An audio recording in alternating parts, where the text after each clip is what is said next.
Today, at the New Gun, are you confused about which laser driver to select for your laser diode applications, or what terms like TTL and analog mean?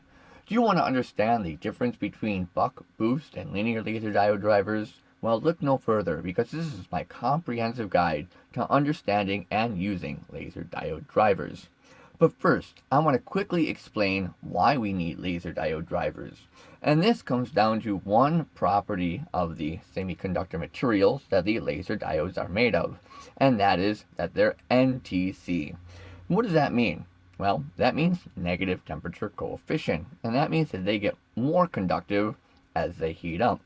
Unlike light bulbs and resistors, which are generally positive temperature coefficient, meaning that they get more resistive as they heat up. So let's demonstrate that with some light bulbs real quick. Once again, this is PTC. Now here I have my multimeter, and it's set to read the current in DC. I have this fairly large light bulb right here, and a 18650 lithium ion cell, and I'm going to use this to power the light bulb, and that will go through the multimeter, and we're going to see what the current is that this light bulb takes. I'm going to connect it. You can see its running current is about 2.6. If I disconnect it and I let the filament cool down, I want you to notice that on the multimeter, and there is some averaging going on, but on the multimeter, it will start at a higher current and then drop rather quickly. Now, go ahead. Starts at about 3 amps, drops back down. I'm going to go ahead and let that cool down a little bit. That you see that on the meter again. Fortunately, I can't really make the filament on this bulb cool down any quicker than just waiting. So let's go ahead. Yeah, about 3.5, and it almost loses a whole amp as it's warming up. It's actually quite predictable. So as I said, I can't really cool down the filament in that light bulb, but indeed I can get clever by means of destruction and cool down the filament in another light bulb. So here I have two equal light bulbs. These are just old Christmas tree lights, and if I connect them up to the battery like this, you'll see that they both light up equally. Now, I said that the light bulb gets less conductive as it heats up, so if it cools down, it gets more conductive, right? It can pass more power. So in theory, if I break the light bulb, the filament will cool down because right now it's under vacuum. There's no air touching it. If I break the light bulb, it'll cool down, hopefully quicker than it would burn up, and become more conductive. Ergo, that light bulb, upon breaking this one, should light up brighter. We're going to see if this works, but that should happen. You know what? Take that. I'm going to grab this. I'm going to go ahead and break that one light bulb, see if the filament burns up right away or not. Just like that.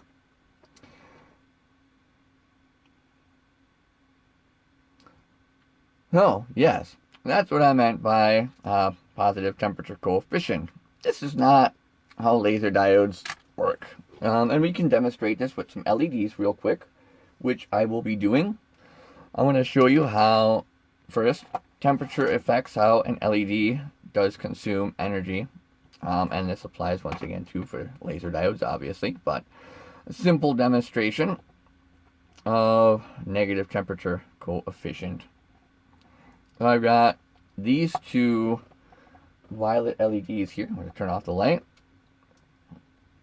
These two violet LEDs here, and I've got a bottle of rhodamine G6 dye, and you can see that it fluoresces pretty evenly on both sides. Now, what would happen if I heated up one of these LEDs? Well, these are negative temperature coefficients, so it would become more conductive. And when it's more conductive, it draws more current, ergo draws more power. So if that's the case, we should see something interesting happen when I heat up this LED. This LED, because it's consuming more power, should get brighter, and this one should get dimmer because it's losing the power to that LED. Let's go ahead and grab the heat gun, and I'm going to go heat up that LED on that side. I'm going to see what happens.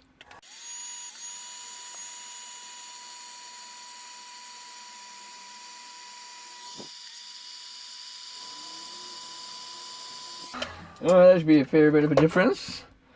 No, I'll hold the dye up to the warm LED. You see that's a little brighter. If I hold it up to this one, it's not as bright. No, they're no longer the same brightness. Go ahead and heat up this LED. See exactly how far we can push the difference before it dies. But yeah, temperature plays a huge role in running an LED or a laser diode. So now imagine you're running your laser diode and it's getting warmer and warmer and warmer. And as it does, it draws more and more current. Now of course, because it's drawing more current, it's going to generate more heat as it consumes more power, and therefore draw more current, generate more heat, consume more power, and eventually you'll run into a point where the semiconductor will just fail due to overcurrent or overheating. And the reason why we use constant current is we want to prevent this runaway effect from happening in the laser diode itself. Well, yeah, it's quite a temperature difference now. Oh yeah, so significantly brighter on this side, and not much happening on that side.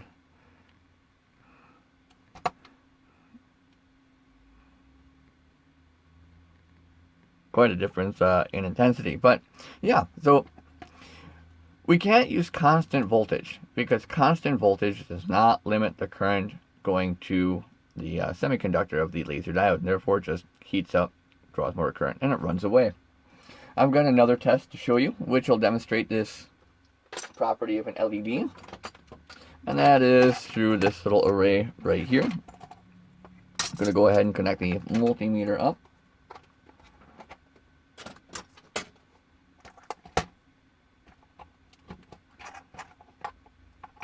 Just like that. And then I'm going to, wire management is not my forte. We're going to turn on the TEC by plugging it in.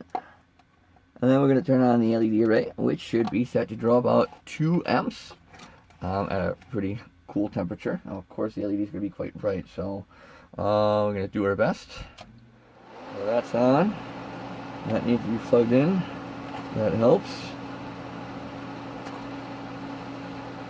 Alright. We're going to dial that down to about 2 amps.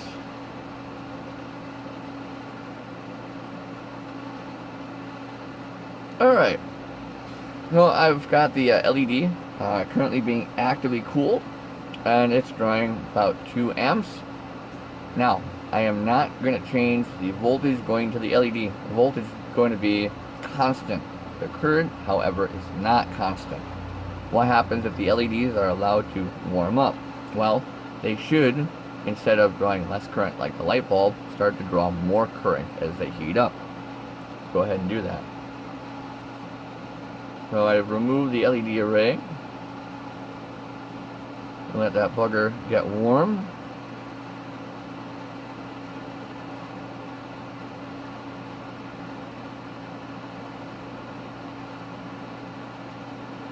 Now imagine this is your laser diode running inside of your device or project. And notice that the LEDs aren't getting any brighter in this case, but they are getting quite hot. In fact, quite unpleasant to hold this array at this point. Probably got to be about 160 degrees Fahrenheit. But you'll notice that the current keeps climbing. And this is why we use constant current sources in the laser diode drivers. Go ahead and put it back on the TEC, in which case we'll cool it right back down to temperature. And you'll notice that the current, as it cools down, will also continue to drop. So keeping your laser diode cool is also a very important thing, especially if you don't trust your laser driver to regulate constant current as much as it should. But yes, so these LEDs and the laser diodes, They're negative temperature coefficient. They're not like light bulbs, which are positive temperature coefficient. So we can't use constant voltage drivers on laser diodes. Only constant current.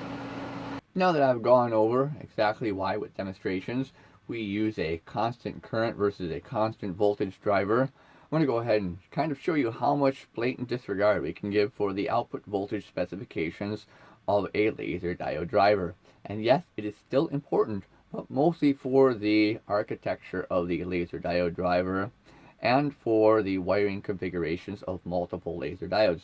It's not always necessarily important for the laser diode itself. Of course, the most important thing to watch out for on the specifications of the laser diode datasheet is the current.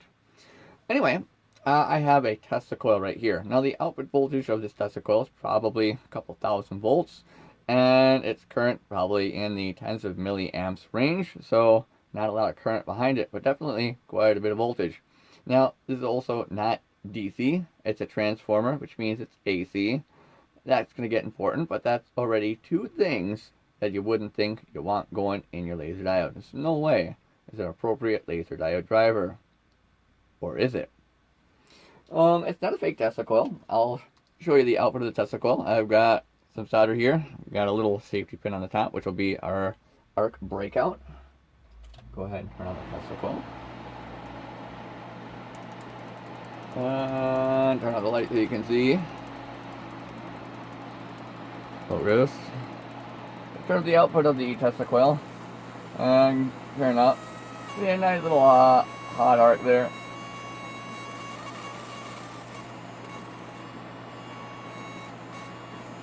So yeah, definitely a Tesla coil. Go ahead and turn that off, and I'll continue the demonstration. Laser diode. Alright, so the laser diode I have here is an A140. It's a blue laser diode that puts out about 1 watt. Now that takes about 1.25 amps to put out that full output. Of course, we're going to get nowhere near that because the Tesla coil does not support that kind of current. There's no driver. This is directly connected to the laser diode itself, and all I have here is a Schottky diode, and that's in the reverse bias position.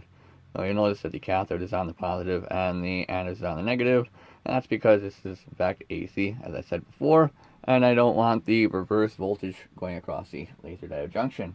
And that would be bad. I'm going to connect the anode of the laser diode to the top load of the Tesla coil.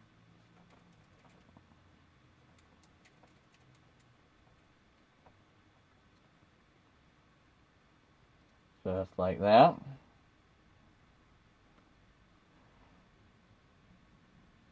And indeed, this is it. Make sure that you understand there's really no tricky business going on here. But it's really cool to watch. No. See the cathode wire kind of sticking up? I'm going to go ahead and turn the light off. I'm going to turn on the power supply and Tesla coil.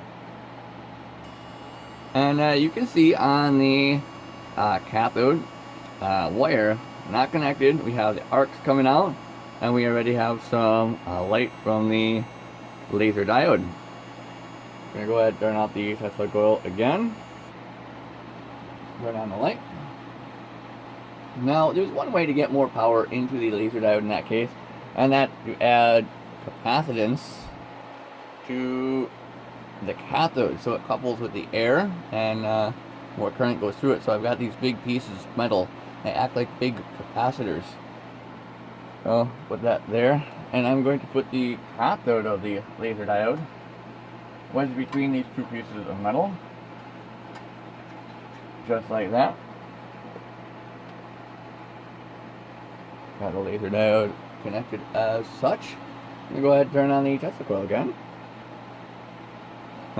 We have, I can't really touch that laser diode.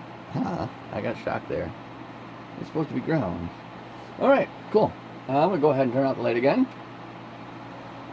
And I'm going to go blow some smoke. We should see a nice beam coming out of there. It's unfocused. That's terrible. Well, it'll be beamish.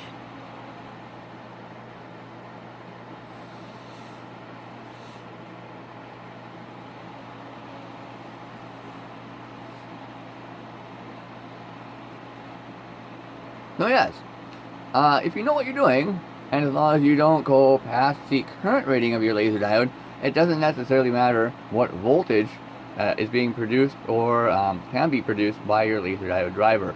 And this is because if there's not enough current going through, there's going to be a voltage drop. Sometimes you see this if you get a battery that's pretty worn out and dead, and you put like a light or a motor on it, it'll start up and it gets slow real quick. That's because there's not a lot of current being supplied by the battery, and then the voltage drops because of that. Same thing here. There is no more than, say, 4 volts going across the laser diode right now, even though we have a multi-thousand volt source. And that's because there's simply not enough current to push more voltage across the laser diode junction. So yeah, it keeps it operating pretty safe.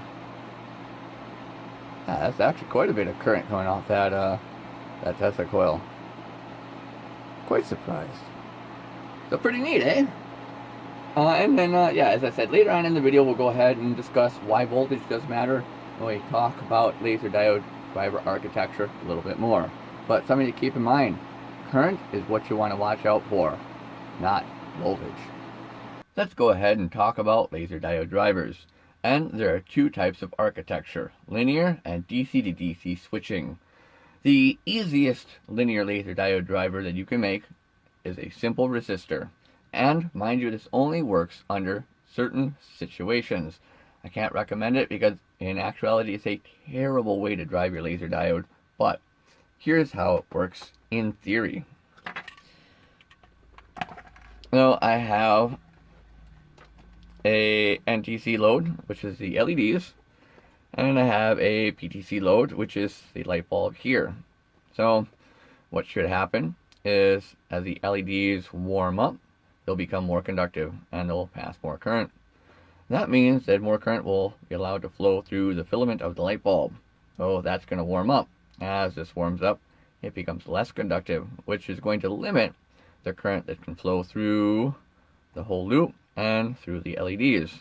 We're going to see exactly how stable this is as a constant current source. This only works if you have a pretty decently constant voltage, and you have to match the curve of the load, how much current it might take inversely. So, for example, if you have something that's really NTC, you're gonna have to have something that's really PTC, and vice versa. Well, turn on the power supply. We'll connect our loop. Turn on the meter.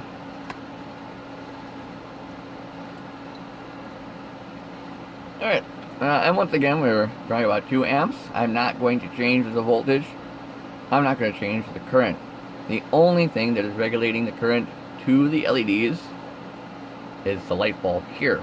So, I'm going to go ahead, I'm going to remove the LEDs from the cooler, and we're going to see if our current climbs as the LEDs warm up. You'll also notice that the filament in the light will also get brighter as it matches the current, and everything will settle out at one temperature.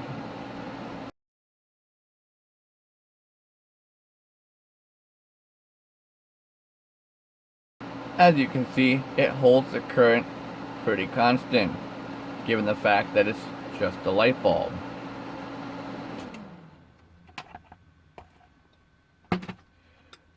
There is actually one use that uses just a resistor as a constant current driver, and that's often in these little red laser diode modules, little laser modules. So these take anywhere from like 3.5 volts to 5 volts, and yes, you can't cook them with too much voltage, but all it's protecting the diode in there is just a resistor. And newer green cheapo laser pointers, they do the same thing. So if you look on this board right here, you'll see that there are just 2 surface mount resistors. There's no transistors on this board whatsoever. That's all you have between your source of power and your laser diode in the new cheap eBay green laser pointers. Just 2 resistors. time to get a little artistic with the dry erase board and continue discussing laser drivers. Now, as I move forward, there will be things said discussing most laser drivers and discussing only linear laser drivers. So let's go ahead and make the distinction on the dry erase board right here. I'm going to write linear, and I'm going to write most. So linear, and over here we'll write most. Alright, you can see that. Let's go ahead and look at another linear laser driver right here. And it's a very simple laser driver. It just has a couple of transistors, which are those pieces. They have 3 electrical connections. Little LED right here, little capacitor there. And on this side, it has something called a variable potentiometer. Most people just call these pots. If you've ever seen the term pot modding in the laser forums, that's exactly what they're talking about. Turning up that little screw so there's more current going to the laser diode. By the way, I do not recommend pot modding. It just shortens the life of your laser diode. That's all it really does. But another thing that most laser drivers have, almost all of them, is feedback. Now I threw you a little bit of a curveball because this laser diode actually has a little photodiode built right in, which controls how much electrical voltage or signal goes through the transistors and acts as a feedback source. Controls the laser driver that way. So it's a feedback voltage controlled by the photodiode, and that's also part of most laser driver circuits as a feedback voltage.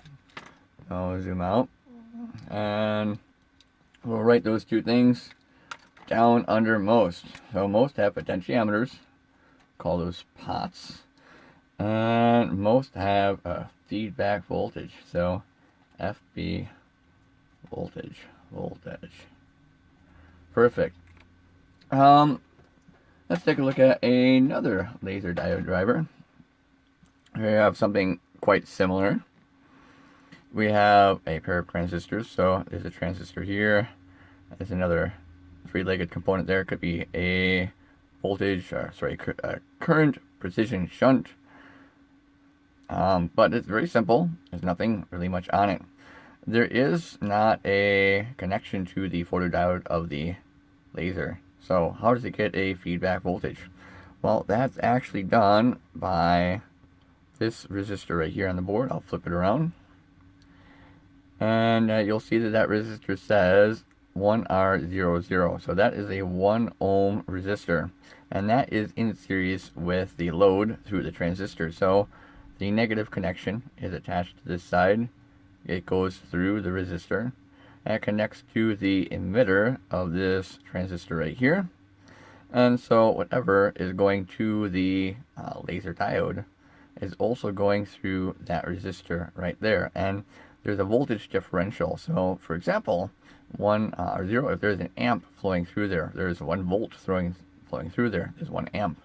So yeah, there's a voltage across that resistor. I'm going to show you how using a resistor like that works for feedback voltage, and that part is in most laser diode drivers for this reason. It's called a current shunt. So I'm going to write down current shunt, and that's for feedback for the current. Let's go ahead and show you how that works. Here I've got the multimeter here again, and it's configured for reading the current that's going through the light bulb. Now, earlier when I showed you this, it was about 2.6-ish amps. Let's go ahead and connect it up. Once again, we'll see that. About 2.7. And then I'm going to connect a resistor in series with that light bulb. Where did I put that resistor? It's a terrible time to lose it. Alright, so here's my resistor. And that is a 0.1 ohm resistor. So if it takes a volt to pass an amp through here, and it would give us that volt as that amp is being passed. If we pass an amp across this resistor, it would give us a 100 milliohm voltage across the 2 legs. So that means that for every amp we'll see 100 milliohms on that resistor, and this takes 2.7 amps to run, which tells me that I should be seeing a voltage across there of about that. Now this does drop some voltage, but let's go ahead and quickly configure this real quick.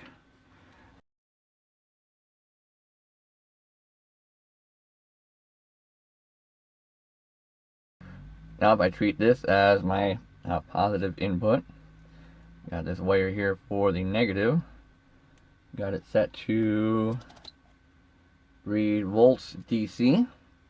As the electrical current flows through the resistor, it should give me a voltage between here and here, as I said, of about 0.27 volts about, or 270 millivolts. So let's see if we get that on the meter. 3.1. I wired something wrong. Oh, I see what I did. I gotta move that to where the resistor is. Alright, let's try that again. As I said before, we should see 0.26, 0.27 volts about, if I wired this correctly this time. And there it is. So, that is the voltage that the circuit is picking up through the resistor. And we can use that voltage as a reference to compare it against a fixed voltage generated by the laser driver circuit. So, in most laser drivers, there's some sort of fixed voltage reference to compare the voltage generated by the current shunt. So, we'll call that a voltage reference, or VREF. We'll talk about that a little bit more as we continue along. But basically, these two are being compared with one another. Say we have a 1 volt voltage reference, and we want to look for 1 volt. Well, we can compare what's going across the current shunt versus our voltage reference. Let's take a look at a very simple and very common linear laser driver. This one is based off the LM317. So inside of this part, it's actually a pretty complicated circuit. There's like an operational amplifier in here, and a master power output transistor, and its own voltage reference. I think it's a 1.25 volt reference that it generates. You can look up this circuit. It's just called the LM317 constant current laser driver circuit. You'll notice here that there is a large resistor. Now, most current shunt resistors are a pretty low value, just like the 0.1 ohm resistor that I used. This is a red laser driver from 2004. So that means it used about 200 milliamps. So it's probably going to be higher than an ohm, honestly. Go ahead and take a look at that. But they're almost always around an ohm, always low value.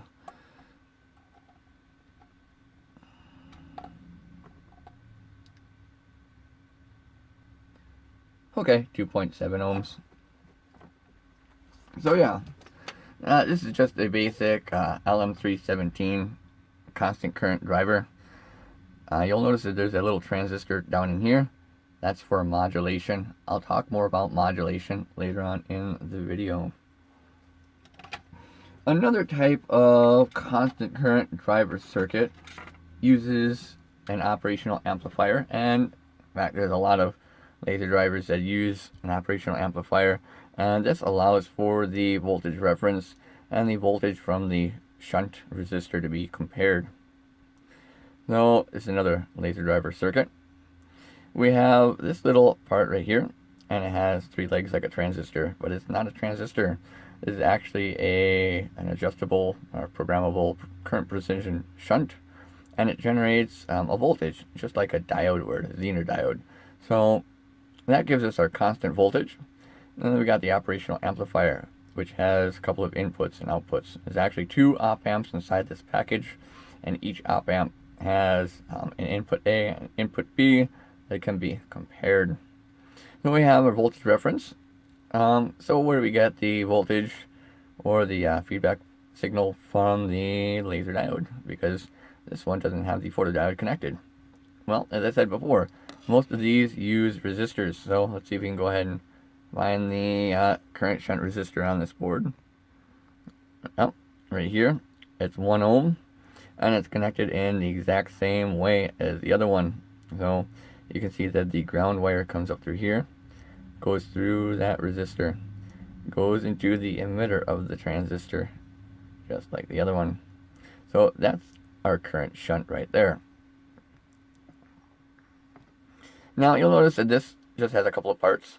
Has a current shunt, has a NPN transistor, has an operational amplifier, a voltage reference. It's provided by the precision current shunt, and then it has a potentiometer for adjusting between the voltage between ground and the output voltage of the precision shunt. So this gives us a way to adjust that voltage. So if we adjust the VREF, we can also adjust how it compares against the voltage coming from the current shunt. Take a look at one of the laser drivers that I put together. Now, this might look a little bit more complicated, but it's not. In fact, these two things are identical. So I have right here, we'll go ahead and cover those. I have right here my current shunt for measuring the voltage going to the load. And that gets connected to my transistors. I have my transistors here. Those are all in parallel. I have my precision current shunt right there for my feedback reference. For my reference voltage.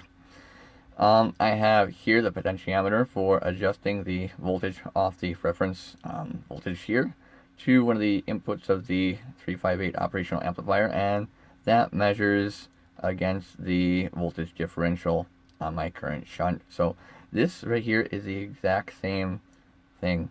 There's nothing different. I could take this little chip and put it in here. I could take this little thing and put it in here. I could take this, replace it with this. It would work the same way. There's no difference. But I want you to get familiar with looking for parts as we continue. So for example, look for the shunt resistors, look for the potentiometers, look for the voltage reference, and this will get you more accommodated with what drivers to choose. Now, let's take a look at linear laser drivers. Linear laser drivers, they always require an input voltage greater than the load voltage required. So for example, if you're driving a red laser diode, it takes 2.5 volts. Your input voltage needs to be higher. It needs to be in that, like 5 volt range. The driver itself kind of drops power, not only because of the op amp and transistor and resistor, but efficiencies and stuff like that. So input voltage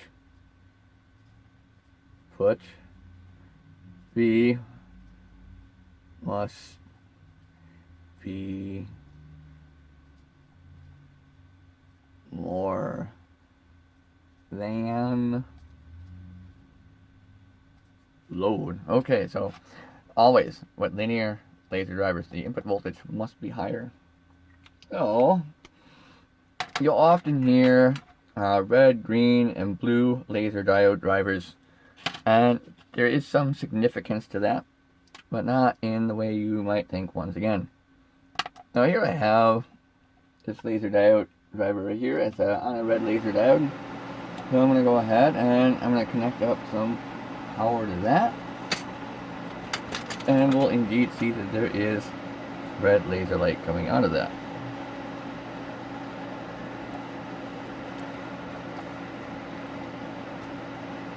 Well, the input voltage I'm feeding in is 3.5 volts. And the laser diode takes about 2.4. So no problem there. The laser diode works perfect. Now the output current that I have this set to is about 170 milliamps. This driver is originally made to drive the 1.8 volt, about 300 milliamp pump diodes in the green laser pointer. That are 808 nanometers. But you can change them and use them to drive red lasers, no problem. And in fact, many red laser drivers use the LM385 op amp with the transistor and precision current shunt like that. So what makes this not a blue laser driver? Well, it's actually just the input voltage. The many conditions in the laser pointers, you have two 1.5 volt batteries, which gives us 3 volts, and most blue laser diodes take 4 volts. So of course you're not going to have enough voltage to run the blue laser diode. Let's go ahead and actually show you that. I'll connect this blue laser diode up to here, and we'll see what happens when we feed in the voltage.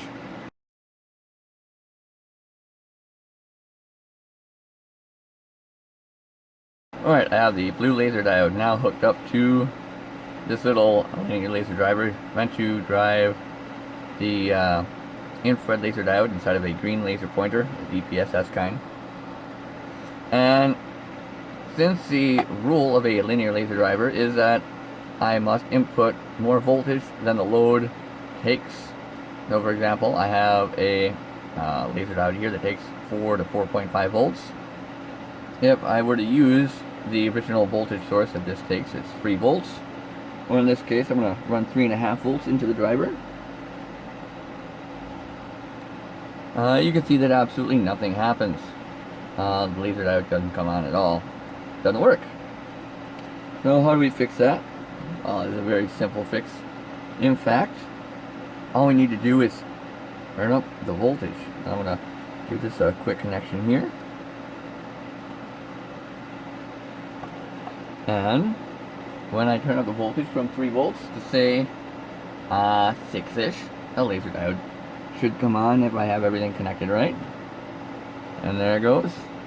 So we're going to bring it up to 6 volts. No problem at all. Now that I've discussed a little bit about how laser drivers work and how they can use a reference voltage and compare it against the voltage going across the current shunt resistor, I want to talk a little bit more about identifying whether your laser driver is linear or not, and their pros and cons. So first, real quick on identification. Take a look at these linear laser drivers again, and they have all sorts of components on them. They got diodes and resistors and transistors, and potentiometers and whatnot, capacitors, but they don't have any magnetic components. No inductor, no transformer, unless the total laser driver has another power supply component to there. You'll often notice this. So yeah, no magnetic components. Upsides and downsides to linear laser drivers. So for example, if you have something little like this, and you're running a 300 milliamp or 300 milliwatt pump diode, it's only 300 milliamps with maybe a volt going over there, so a third of a watt of power dissipation in that semiconductor. So not all too much heat generation on there. It can be easily dissipated, and laser drivers usually have a duty cycle just because of that. Let's do some quick mathematics here. Kind of give you a little bit of an idea of how to also mitigate some of the heat production in your linear laser driver. Over here, say we have a red laser diode, and that red laser diode takes 2.5 volts, and say the current that we need is going to be 100 milliamps, so 100 mA right there, and say we have our input voltage. We'll make this easy, and we'll say it's going to be 5 volts from a USB. Now, because this is linear, it doesn't have any kind of switching components inside as far as DC to DC conversion. The current that we are getting out here is, in general, going to be the same as the current demand on the power supply. So we can easily just say this is also 100 milliamp, which gives us a 1/4 of a watt of power dissipation over here. Some of it's obviously turning into laser light, but in general, 1/4 of a watt. So 0.25 watt is our heat. And over here we have the power going to the entire circuit. We're going to say it's 0.5 watt. Now, we have more power here than we do here. So obviously, our circuit's going to have some losses. So I'm going to draw the main power transistor like this. 3 little legs. Here's the base, emitter, collector. Coming from the negative side, confusing, I'm drawing with red, but coming from the negative side, switching to our load. And then we have our positive rail here like this. our losses are going to be generated in that semiconductor here. So same thing.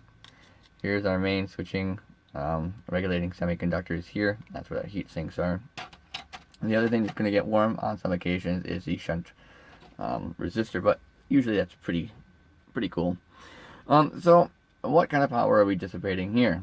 Well, the current going through there is going to be the same, so 100 milliamps, and our voltage differential is 2.5 volts. So we're going to have our thermal dissipation here as 0.25 watt total heat generated. So that's how much heat we need to get rid of, which isn't a lot. Of course, that number does change if we do some swapping the numbers. So we can say 1,000 here, 1,000 here. We'll say this is 2.5, and then we'll add 2.5 here, and all of a sudden we need a bigger heat sink. You can kind of see where when we have a 6 amp laser diode driver that a bigger heat sink would still be needed yet, which is why I got this big heat sink on my main semiconductors here. And that's because anything I'm not using is getting dumped into heat. It's just the way the linear drivers are. So let's say we do something like make this a 4. All of a sudden we can go ahead and drop a volt on here, and then we drop the total heat generated here. Current stays the same, the voltage goes down. And what's wattage? Voltage times current. So lower the voltage and you lower the heat. So we want to get our linear laser driver operating near the input as close to the output. So for example, if you have a 5 volt here, and you couldn't use 5 volts here because we have to obey input must be more, but we can say how about 7 volts? That would work. But if we go and say, well, how about 12 volts? Well, now we're putting more voltage than needed across the transistor. Drop it down to the current that's needed. So try and closely match, about 2 volts above the output voltage you need to get to the current for your laser diode driver. Now there's an upside to linear laser diode drivers. I'll go ahead and show you that. So here I have a linear laser diode driver that I built, and I am going to go ahead and I'm going to turn it on. We're going to measure the input voltage. Our input voltage is 6.91. Let's bring it up to a little over 7. That'll work. 7.5 volts. Okay, 7.5 volts input. Okay. Let's measure the output of the laser diode driver now. See what voltage we get. 7.5. It's the exact same voltage. What, is this laser driver not working or what? Of course it's working. It's just not loaded. Remember when I was describing the battery situation, where if you connect a battery that's low and it makes the motor slow down or the light get dim? Well, here's gonna be the same thing. Soldering iron needs to be turned on. But in general, it's the same thing. Give me a moment.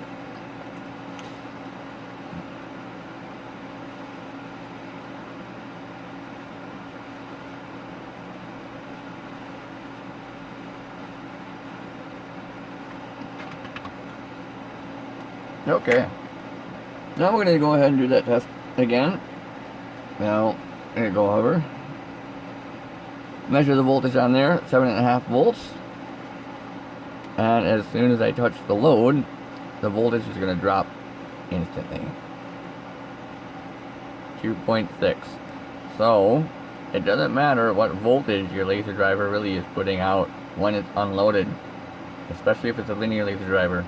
Because as soon as you make connection to it, it'll drop to the voltage that it needs. Which brings us to an advantage of linear laser drivers.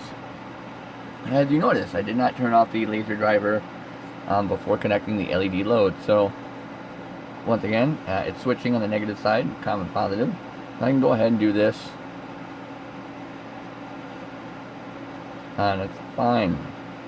But you'll notice on DC to DC converters, even though they do have a constant current adjustment, so you see CC on this one, there's an issue with them. And I'll explain a little bit more about this issue later on with other drivers, but here's our input side. Here's the big input filtering capacitor. Here's our switching inductor here. And we have the output capacitors here. So the input cap gets charged up, output cap gets charged up. Now, remember when I did not have the load connected and we got the same 7.5 volts? Well, this will do the same thing. It'll actually ramp up to the set voltage if it's unloaded, regardless of if it's in constant current or not. That gets dangerous for the laser diode. I'm going to take a look at the capacitors that I have here real quick, see if I can find a big one and simulate exactly what that issue is. If not, I'll go over it later on. I think I'd have a bigger cap. 71 volts, 5600 picofarad. Hey, that might work. Alright, so what I'm going to do is I'm going to connect the capacitor up to the driver. So effectively this will charge the cap up to at 7.5 volts.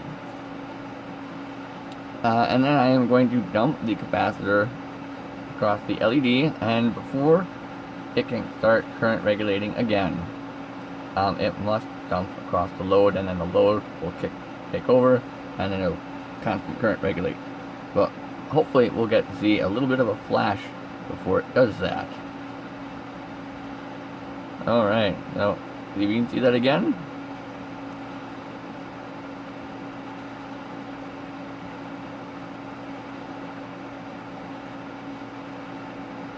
Now without the capacitor. Nope. That's still with the capacitor. Alright. No flash.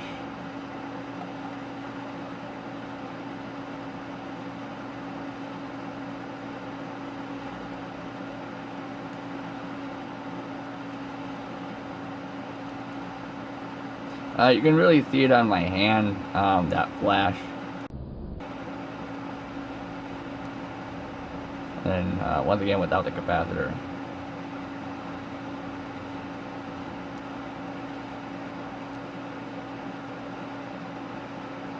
And that's actually a benefit. And a lot of constant current drivers that are linear don't have an output capacitor at all. In fact, we can take a look at these boards. There might be a little bit of a capacitor right here for the snubbing of the 7805. A little bit more here for the LM317 input capacitor here. A little input capacitor there, but really not much for output capacitor. And now we can take a look at these two laser diode drivers. And once again, might be a little itty bitty tiny one there. Yep, little itty bitty guy, but that's not going to cause much problem. This one doesn't have one, not really at all. Yep, right there, tiny ones. But for the most part, a good linear laser driver like this doesn't really need it. And I like linear laser drivers. They offer a really clean drive signal for your load. Though the problem is they do that at the expense of being little space heaters. So that's the downside of a linear laser diode driver.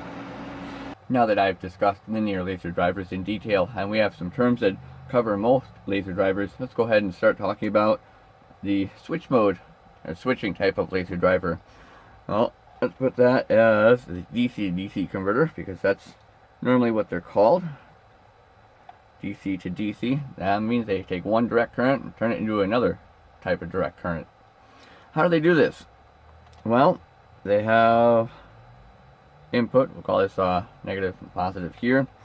Like the linear driver, they have a component, usually a MOSFET.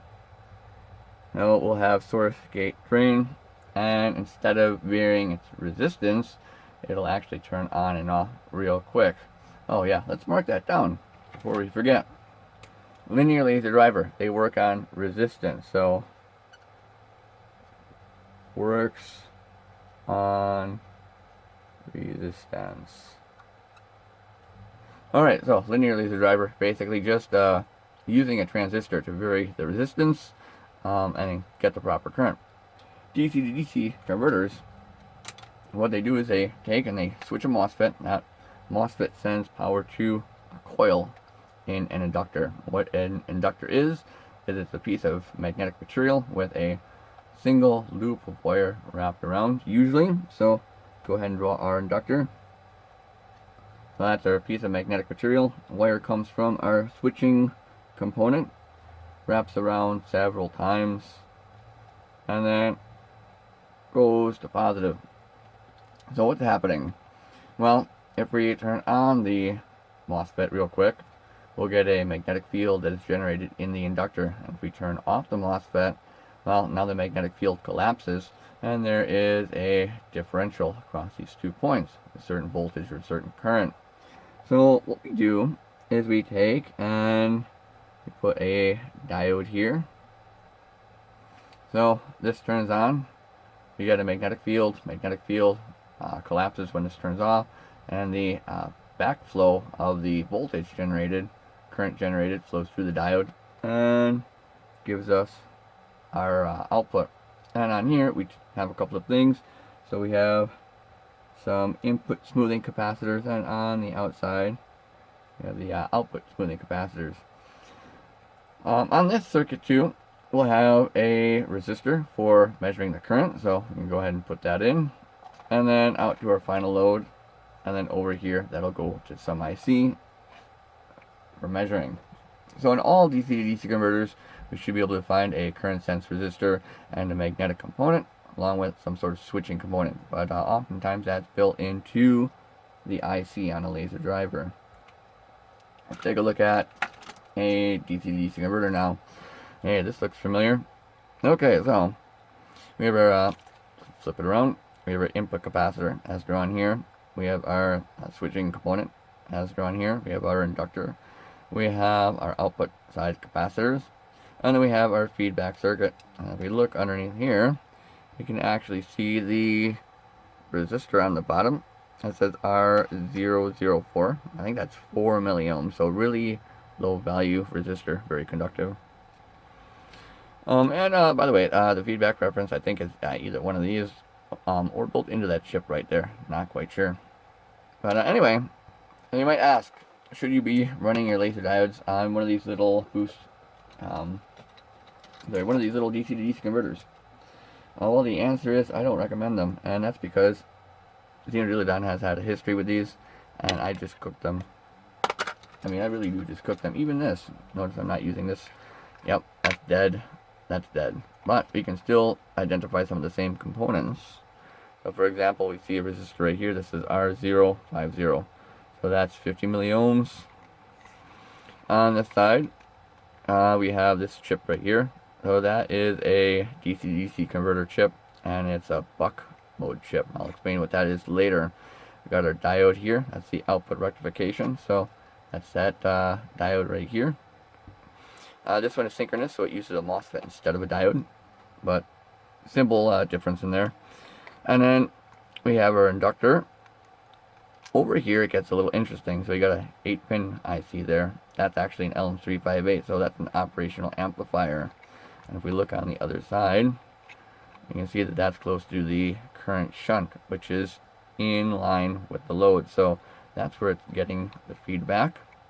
And that operational amplifier is doing the comparing. So we got current and we got voltage. Voltage reference is built right into the chip and everything. So that's how the DC-DC converters work in principle.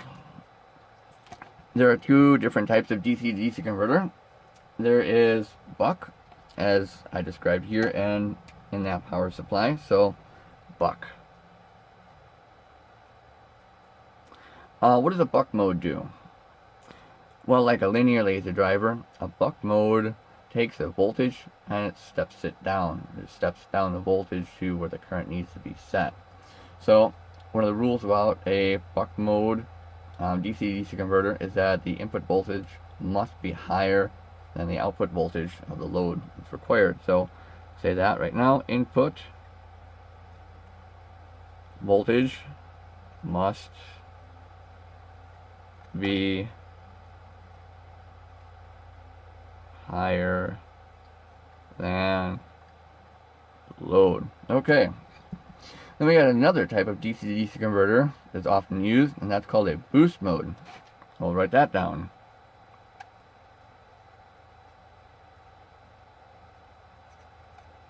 Now, unlike a buck and unlike linear, a boost mode actually produces a higher voltage on its output than a lower voltage. So the input voltage must be lower than the output load.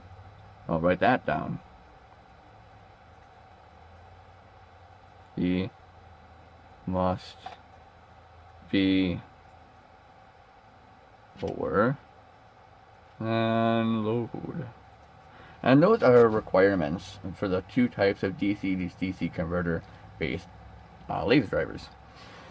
Some laser drivers that you find will do both, but unless it's specifically specified that it does both, you have to follow a couple of rules. So boost mode said first rule is input voltage must be lower.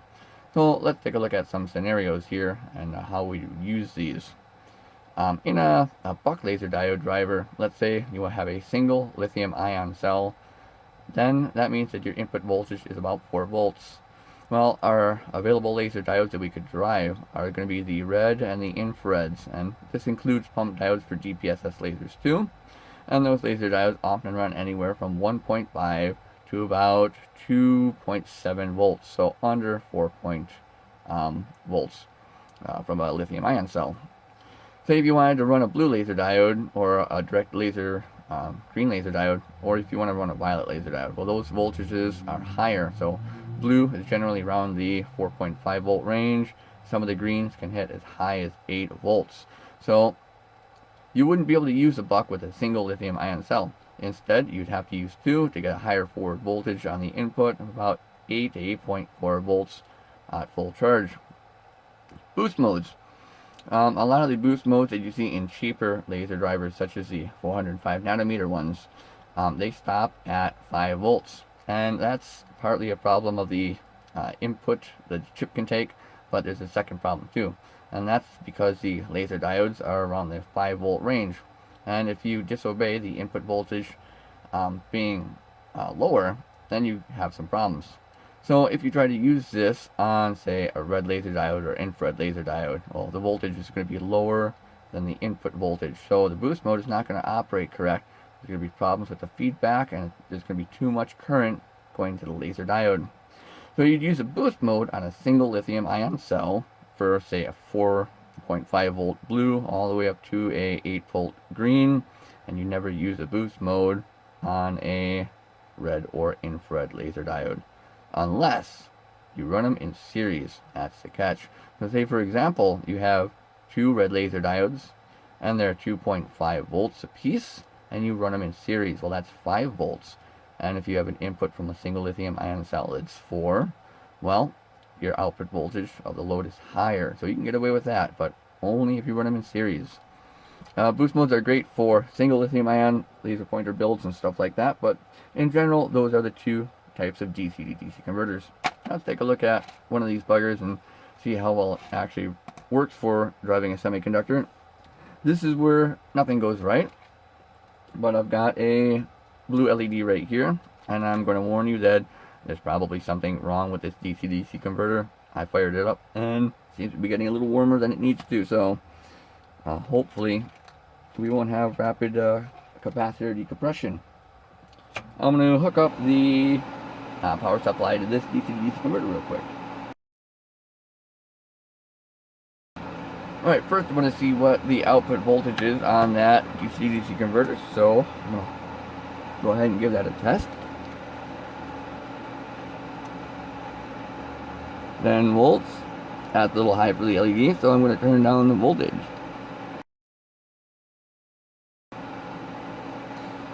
Alright, 3 volts should work for the LED, so I'm going to connect the LED to the driver. We're going to connect the LED to the driver the right way. Alright, here we have our LED running. And what I'm going to do is I'm going to adjust the voltage, see if we can put it into current regulating mode.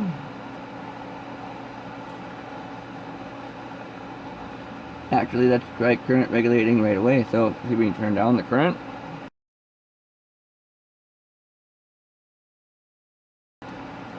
Turning down the current is not proving to work right now. So maybe we have to turn up the voltage a little bit more to see if we can get the current to start regulating. Sometimes that is an issue with these drivers.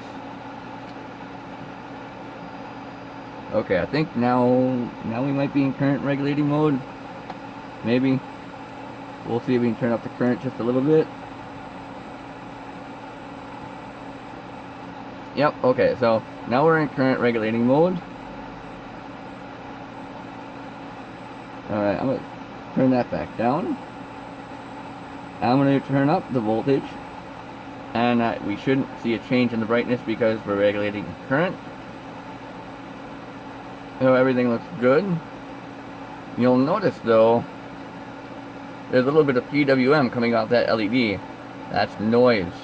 So if you're running a laser diode off that, you would have all that DC to DC converter noise going into your laser diode right now, which is bad. So DC converters, very noisy. Very noisy. Go ahead and continue to play with our LED. I'm going to turn the voltage on here up all the way. Well, that is quite noisy. Alright, and because we're in constant current mode, we're regulating the voltage based on the current right now. So we got that voltage drop. So, hey there, little buddy. You look like you've been hanging out in the same place Charlie Sheen has been hanging out. Alright. Now I'm going to disconnect the LED. I'm going to reconnect it as the DC to DC converter is running right now. You can blow the LED by the impulse. You can blow the LED from the capacitor impulse. Yep. And we have. Well, something is going on. Yep, that LED. That's something. Something's not working right. Go ahead and turn it on and off. See if that fixes it. Should still be getting an output voltage. So that right there is good. Are you serious? What do you want? Like, for real, you're impeding science right now. Okay. So what I'm going to do right now is, let's see if we're getting our full output voltage. But the LED don't want to light up. So that's the problem. The LED's already toast. And that's because the capacitors, they got charged up at a higher voltage, probably about 12 volts, and they dumped that full voltage at a higher current across the LED and killed it. Go ahead and do a couple of other tests right now. I'm going to turn off the DC-DC converter. Alright, and I'm going to put a new LED on there. You ain't going to like the super glue fumes, buddy.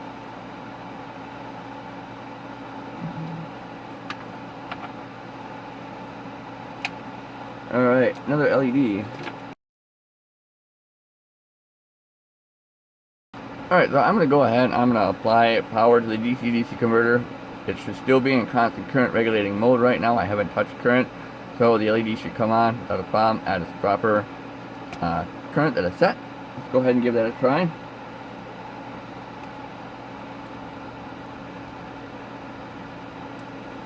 Which it does. Cool. Go ahead and turn it on and off again just to see if we can see any other problem with spiking.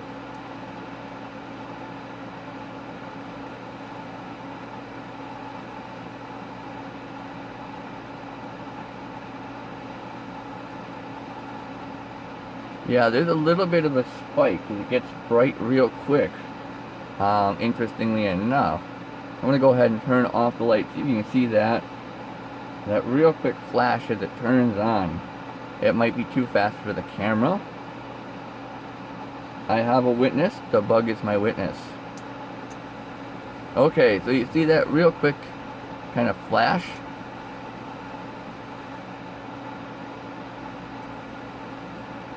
Yeah, I'm going to try and lock the exposure real quick. Alright, try again. See a real quick flash.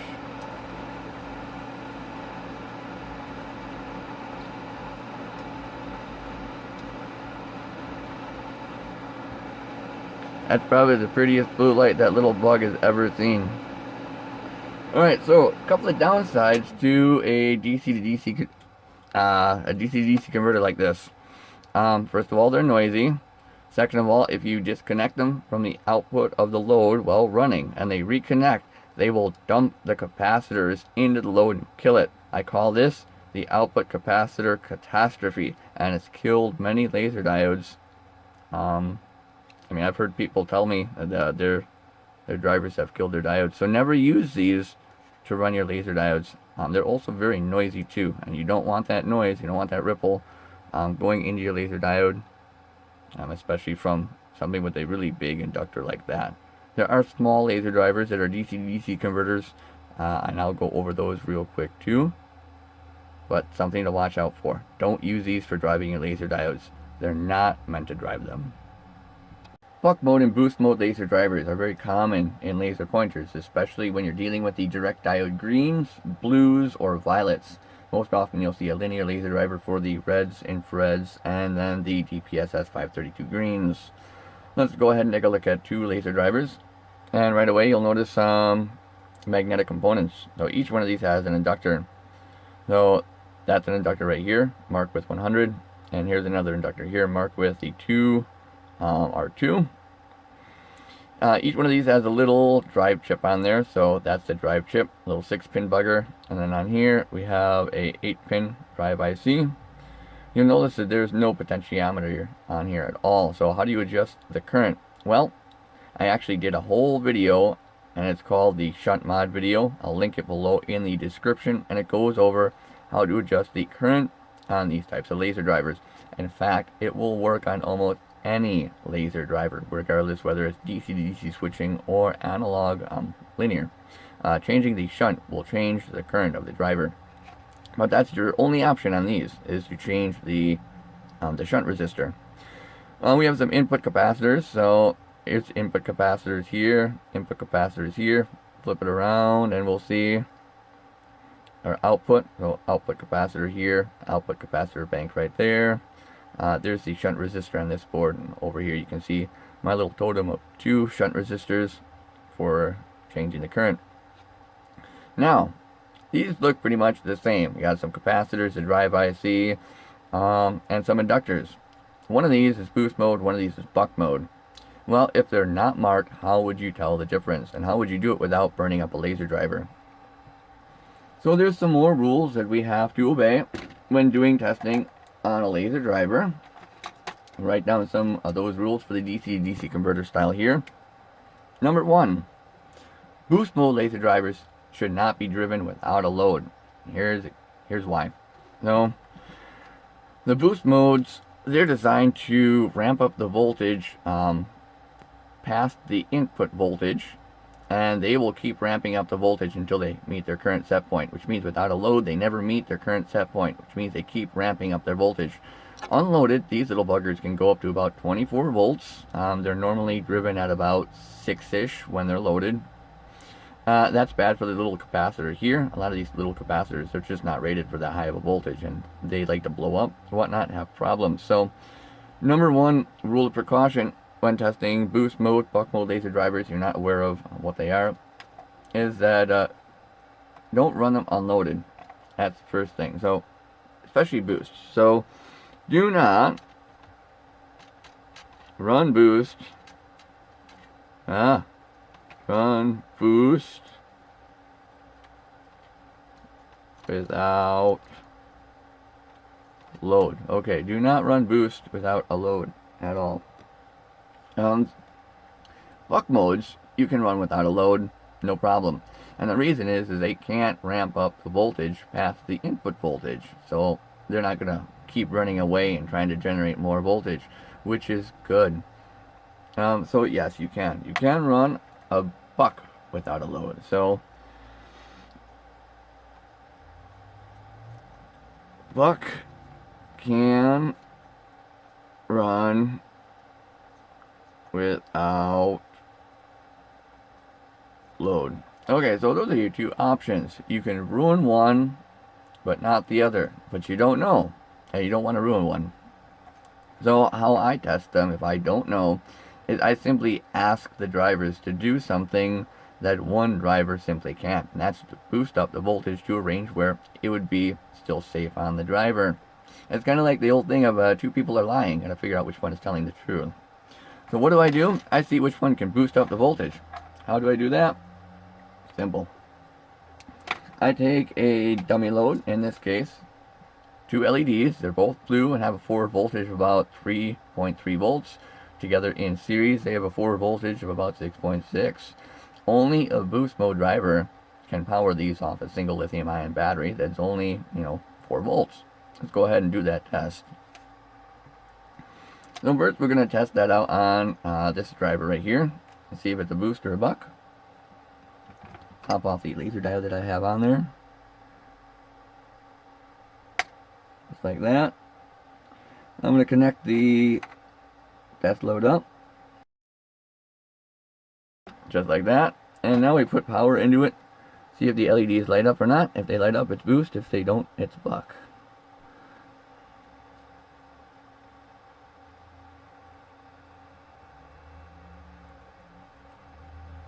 And no light. So, this is a buck mode. It's not stepping up the voltage. Go see what this laser driver might be now.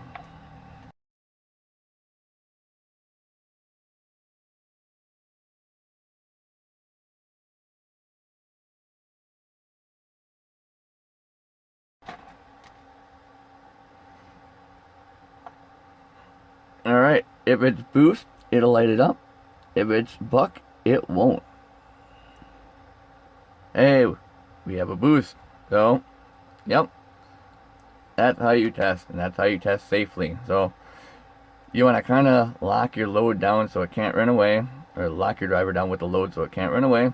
I recommend using the 1 to 3 watt LED beads, lower wattage, little, generic LED beads. LEDs, those will blow right away. So if you're testing laser drivers, for example, don't use LEDs that look like this. They'll just cook right away because a lot of these are set to pretty decent current. I think this one's set to like 100 milliamps, which will blow a little 20 milliamp LED like that, no problem. Alright, so now you know how to test for boost mode and buck mode.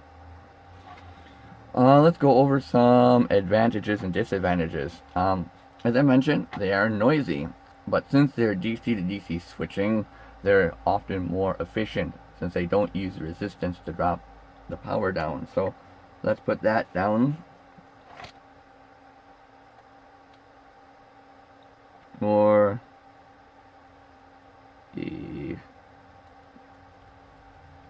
efficient.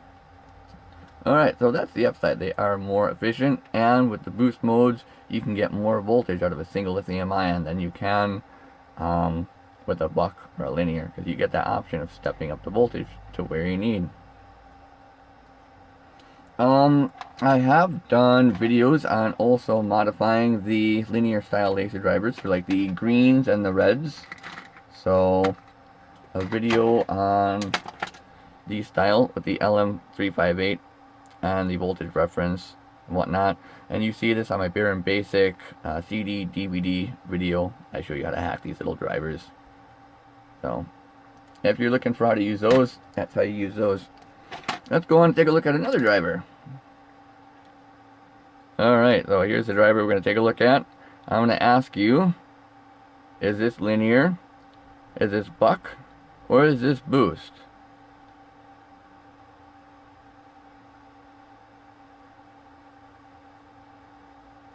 Alright, did you say that it was buck? Oh, you're wrong. It's not buck. Did you say that it was boost? Well, yes, it is boost. Did you say that it was linear? Well, you're right too. It's actually both boost and linear. So here's what's going on. We have our inductor here, our input capacitors, output capacitors, rectifying diode right here. And then we have our boost mode drive IC. I can't find anything about this IC, but I'm betting that it puts out 9-ish volts because the laser takes about 6 volts-ish around there to run. It's a green, so pretty high voltage. Now we take a look at here. Not only do we have a fixed voltage generated by this drive IC right here, but we also have a voltage reference here. So this little diode is probably a Zener diode. It could be reverse protection too, but I'm pretty sure it's a Zener. A little output capacitor here, and then we have the potentiometer here. And that as our voltage divider for this little transistor right here. So here's an NPN transistor. So how this driver works is it's giving us the advantage of using the efficiency of a DC to DC converter, thus giving us a higher voltage, but it's also giving us the smoothness, or the more so adjustability of a linear driver. So it's both. It steps up the voltage to about 7 volts, and then the voltage current doesn't need. It just regulates off through the transistor here. So clever. And it's a great segue, because up to this point I've been talking about pretty simple laser drivers with straightforward architecture. But now we get on to talking about mixed architecture laser drivers. Woohoo! It's time to discuss the best and worst of both worlds and why we use mixed architecture laser drivers. So the two types, as I said, linear and DC to DC switching. Why would we combine these two into one system? Well, it's because we want benefits of both of these. Let's take a look at the benefits of the linear laser driver, and that's low noise. Low noise is very important. So that's the benefit we want from linear. Linear equals low noise. But it's at a cost. Remember, anything we don't use gets turned into heat by that transistor. So what we do is we use the DC to DC converter to get us a voltage that brings it down from 1 to a lower. Why do we do this? Well, because a lot of the laser drivers, laser modules and show lasers, they take 12 to 24 volts. A lot of the laser diodes only take anywhere from 2.5 up to like 7 volts. So we want to use the DC to DC converter to drop the voltage to about 2 points above the linear constant current section on the laser driver. Let's take a look at a simple constant current laser driver real quick, so we can identify components to look for on these laser drivers. So once again, we have a variable potentiometer. We have the LM358 operational amplifier, the precision current shunt, which is a TL431 in this case, and then we have our output transistor and current shunt. Then we're going to take a look for all those things, being a current shunt, a fixed voltage reference, main switching transistor, and so on. Let's take a look at the worst of the laser drivers that I have had the displeasure of using. And this is where things can go horribly wrong. So let's take a look at the architecture on here. This AC or DC input 12 volts here.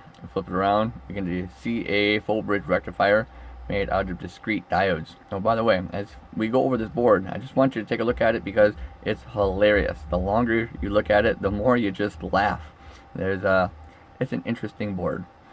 Anyway, then we have a DC-DC converter chip here, and that voltage coming from the power supply gets smoothed by this capacitor. So just the same thing as we saw here. Input cap, inductor, and we have a little drive chip. In fact, that drive chip is very close to the one used by this right here. I think it might be identical. Might be able to fix this with this chip, actually. And over here we have the operational amplifier, a potentiometer right here, our current shunt resistors for measuring the current voltage across those, our output smoothing capacitor off the DC-DC converter. So this thing blew up laser diodes. In fact, I complained, and I don't even think they make these anymore, thankfully. So here's where things went horribly wrong. So the rule of a linear laser driver is the voltage must be adjusted about 2 volts above the load voltage. That's not a problem. We got a voltage adjustment here, we got a current adjustment here. That makes sense. The current adjust is near the operational amplifier for comparing. But what was wrong with this is how they switched things. So remember the problem with the output capacitor catastrophe. Got to keep that in mind. So this right here also acted like a voltage reference. I think one of these pins is a voltage reference spot. The issue is that when you set the voltage to the load, the current wouldn't adjust properly because we weren't getting that voltage above the load. So if you were to set it to voltage, constant current wouldn't work. When you had it in constant current mode, having the voltage a little higher, the capacitor on the output would charge up to that level where it's like 2 volts above the load. And this is TTL. And the problem is that even though you're trying to constant current regulate with the operational amplifier here, they're using the transistor to hard turn on and turn off. Now normally this wouldn't be a problem, but in this case it was, and it just spiked the laser diode. Every time you use TTL, turn it off, turn it back on, laser diode would spike. So it's a bad design. I'm not sure where the error was exactly, but do not use this type of constant current, constant voltage laser diode driver. It's just defunct. It doesn't work. I don't trust it. Could be that it's noisy too, but that's a whole different story. Let's take a look at some other boards here and point out some things because you're going to start to see some similarities. Let's take a look at this board right here. We have our potentiometer. We have our current shunt resistor here, our output transistor, and an operational amplifier right there. I think that's an LM358. Probably is. Let's see if we can find a voltage reference here. It's either going to be a fixed voltage regulator or a precision current shunt. So we're going to look for something that says GL431. Oh, yeah, it's right there. So that's our fixed voltage reference. We compare it against this. We also notice that we have some DC to DC converter components. So on our input, we have our input capacitor here, our DC to DC switching circuit right here. The voltage is probably set with these resistors right here. That's going to be important later on in the video. Being able to adjust the voltage of this to suit your needs. We have the output capacitor here, and then we have the linear section here. So yeah, once you start identifying the parts on a driver, you can start playing around with them and adjusting them to your needs. Let's take a look at another laser driver real quick. See how well you're catching on. So same thing here. We have our rectifier, full bridge rectifier here, made of the 4 discrete diodes. The input capacitor, a little DC to DC driver chip right here. Got the inductor that's wrapped around this piece of ferrite right here. Output smoothing capacitor. We have our current shunt resistors here. We should have a voltage reference somewhere. No, do we see a TL431? Nope, I don't think so. So it might be getting the voltage reference off this chip. I bet you this is one of those little DC to DC converter chips. Let's go ahead and pull that heat sink off real quick.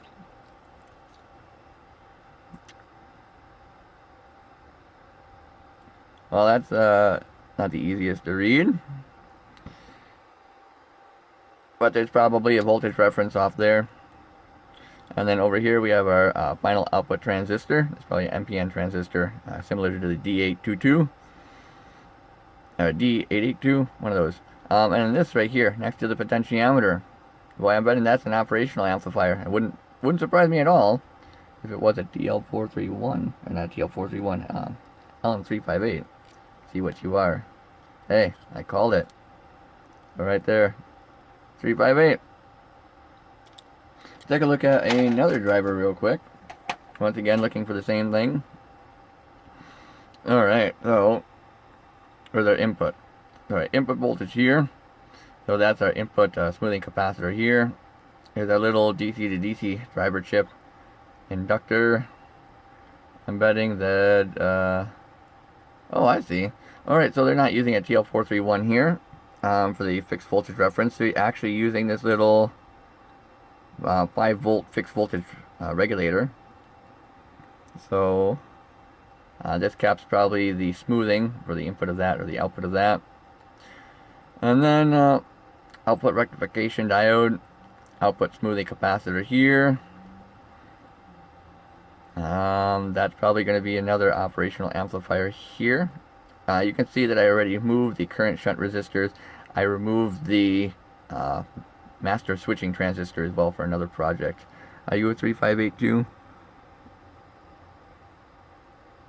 You are unmarked. Well, we'll say that's a 358 because it's probably a 358. Let's take a look at one of the laser drivers that I actually like using quite a bit. The only problem is if you're driving lower current laser diode, sometimes you get some jelly beaning when you're using it at a low analog modulation output, so low brightness. But let's see if we can identify some things on here. So our input comes into here. There's a little DC to DC converter drive chip right there, which drives that. It's probably an operational amplifier here for doing the comparing with the current. We have our current shunt resistor here, which is in series with the load. These three solder points right there, they go through the main switching transistor, probably a NPN similar to a D882. Let's see if we can find a current reference on here. Sorry, a voltage reference. What's that part right there? That is, oh, yeah, that's a TL431 right there. So that's a precision current shunt, which gives us a fixed voltage reference. And then this potentiometer here for adjusting the divider off that and setting the current with the operational amplifier here. So yeah, this uses a DC to DC converter to drop down the voltage to the necessary range to efficiently also drive the analog linear architecture. So for example, when people say on eBay or whatnot, red, green, or blue laser driver, a professional will tell you there's absolutely no difference. A seasoned technician will tell you there is a difference, and the difference is how they set the DC to DC converter voltage. So for example, if you buy one of these and it's a red laser driver, well, red laser diodes, they take 2.5 volts only. So they set the DC to DC converter output voltage using a couple of resistors here to say 3.5 volts. So that way the analog current control section, the semiconductor transistor here, only has to drop like 2 volts. If they're selling you a blue laser diode driver, those operate at about 4.5 volts. So what do they do? They set these to about 5.5, 6 volts on the output of the DC to DC converter. For green, those operate at about the 8 volt range max. So they set these at about 8 volts on the output of the DC to DC converter. And you can actually make this modification too on these drivers. So what I do is I take like a 1K resistor and I just poke the two sides with the 1K resistor and I see what it does. Does the voltage go up? Does the voltage go down? So when I was talking about the voltage set resistors, for example, like these resistors right here, you can actually probe those with a resistor and see what the output is on the output capacitor. That'll give you an idea of what it's doing. And you can modify these. So for example, I pulled off the resistor here. You can see that it's set there by the company. I pulled off the resistor there and I replaced it with a 1K potentiometer for voltage adjustment. So now I get the best of both worlds on this driver. Same thing with what they were attempting to do on this driver, but it works instead of kills laser diodes. So I encourage you on these drivers to kind of get comfortable with them, play around with them, see if you can adjust things like the voltage to suit your needs, and then it'll help cut the thermal output of that transistor. So yeah. And once again, I'll show you where I did that a little closer up, just in case you get one of these and you want to make this modification. And the resistors, of course, will be in different locations on different laser diode drivers. But yeah, get comfortable with doing your own modifications. You can get a lot of performance out of your laser diode drivers. So that is the biggest reason why we use a mixture of architecture. We have the benefits of using low noise linear section for constant current control. We can put DC to DC converter,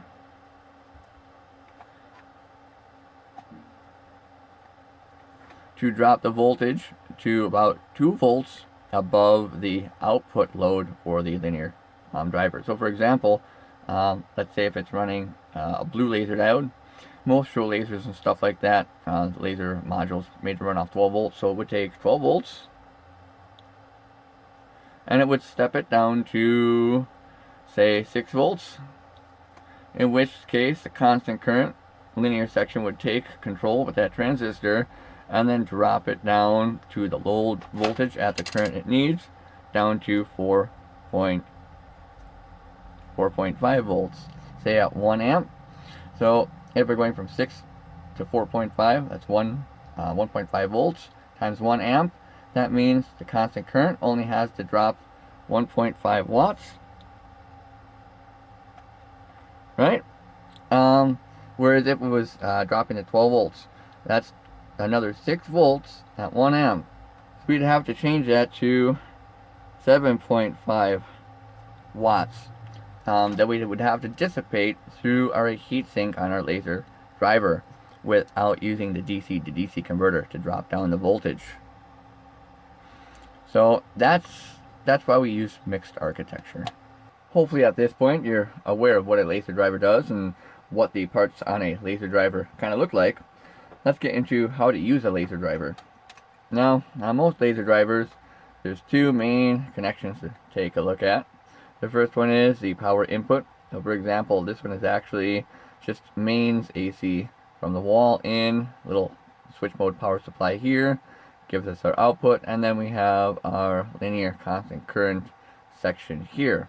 So here's the LM358, here's the TL431, here's the potentiometer, and the output from this power supply here. So pretty simple laser driver. Here's the transistor.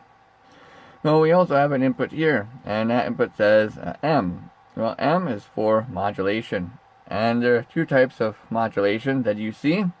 There's TTL and there's analog. Let's write those down. So TTL stands for transistor logic.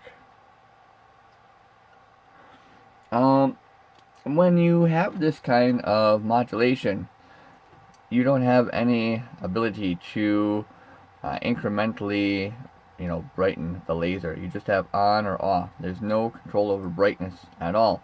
So your input would be PWM if you're doing brightness, or if you're running it in a show laser, that's where you see the 7 colors, because your only options are the red, green, and blue, and then the mixed colors of each one of those lasers being 100% on plus white, which gives you your 7.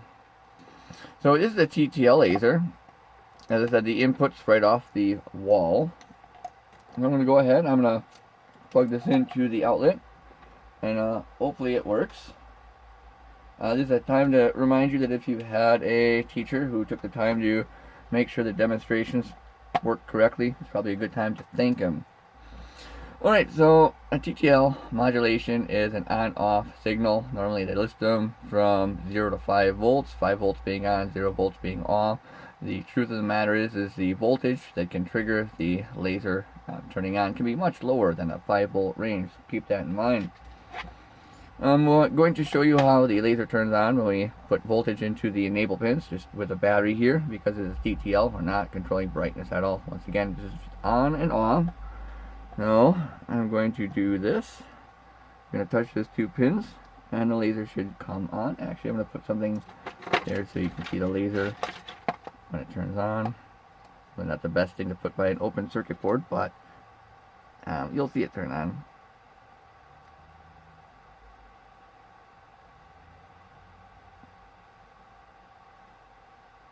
So that's what TTL does. Now, if you have a laser module like this and you want to change the relative brightness, you have to go with the PWM input. So how you change brightness on a TTL laser driver output is you change the duty cycle. So for example, here's your square wave input.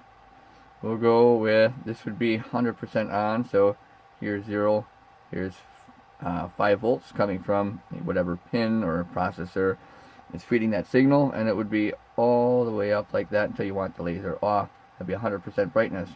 Well, if you want, say, 50% brightness, then you have to change the PWM duty cycle So it would start from 0 and then go up to 5 volts. It'd be on for a duration of the time, come off, and then it would be the same amount of time off, and then on, repeated. So that would say be 50% duty cycle, once again 0 to 5 volts. So you wanted 75% duty cycle, 75% relative brightness. Well, instead you would do something like this. Once again, starting with 0 volts, coming off your pin, up to 5 volts, on for 75% of the time, and then off, and then on for 75% of the time, off for 25% of the time. To show you how TTL works, here I have a little 3-key mini LED controller, and how these work is they have a little chip that feeds a little 5-volt signal out, and then that goes through a resistor and then turns on an N-channel MOSFET. This will be important a little later on in the video, but that's the basic circuit. The chip, positive signal out to MOSFET, that'll turn on this LED, telling us if we have a positive signal in reference to the negative that's also connected to. So we're going to treat this as our TTL signal to control the brightness and what the laser is doing. I've got this connected up to a 5-volt power supply. Now if I go ahead and I turn on this, you can see that I can adjust the brightness of the LED based on the relative PWM. There's a little bit of shutter roll, so you might not see it as it should be, but you can see that there's something going on. So it's very dim now. So I'm going to go ahead, I'm going to carefully scoot this over, move the laser over. I'll put the model of Rotobeam G right there, and I'm going to put the positive. So the positive is what comes out of the little chip. The negative is the negative on here, negative on the TTL input. I'm going to plug that in just like that, and now you see that the laser comes on. You can see the shutter roll effect here. I'll go ahead and I'll change the brightness of the laser. So what I'm doing is I'm changing the PWM duty cycle of the laser. So if you want to have a laser that you can change the brightness of with the output pin of like an Arduino or some other microcontroller, what you do is you get a laser that has a TTL input. You can use that, and then you can use PWM to change the brightness of the laser. But that's not the only form of modulation that laser diode drivers come with. Now that you know what transistor logic is and how to use it to modulate a TTL based laser driver, let's discuss the other method of input. Not all laser drivers have this, but I prefer this one, and that's analog. So the difference between TTL and analog is that unlike TTL, where you have the capability to turn the laser on and off, only that capability, analog lets you scale the laser intensity depending on the voltage that you put in. So it's the same thing, 0 and 5, so 0V for off and 5V for 100% on. But say for example, if you want the laser to run at 50% intensity, then you just put 2.5 volts into the pins and you'd get 50% out, and that's good linearity. So an analog laser driver lets you get the dynamic range of colors in, say, like a show laser. Instead of just getting the 6 basic colors and then the white, you get the millions of colors with an analog laser driver, and that's why I like them. But if you're like doing industrial marking and stuff like that, you don't need analog. Analog is fully compatible with TTL. I'll show you that right now. So I'm going to show you that same configuration with the little LED driver. Got the LED driver here.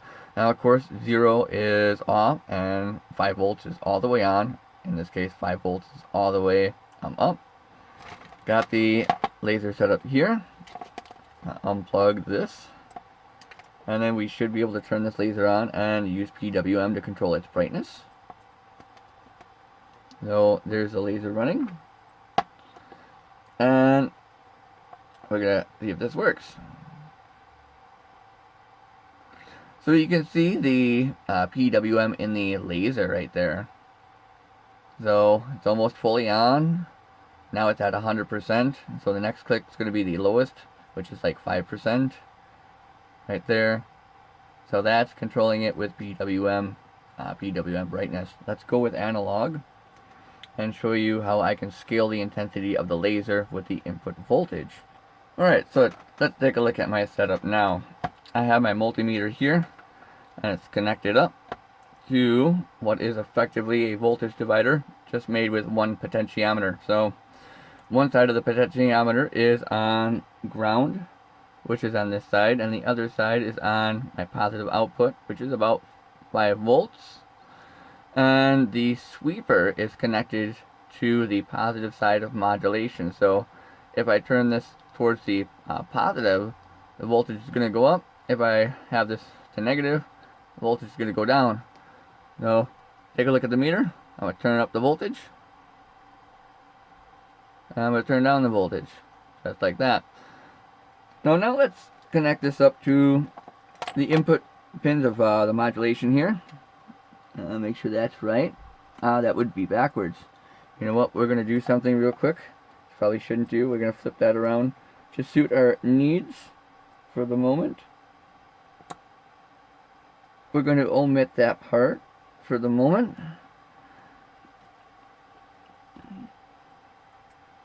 Alright, so now we should have control over the laser versus the input voltage we have here. So I'm going to turn up the input voltage now.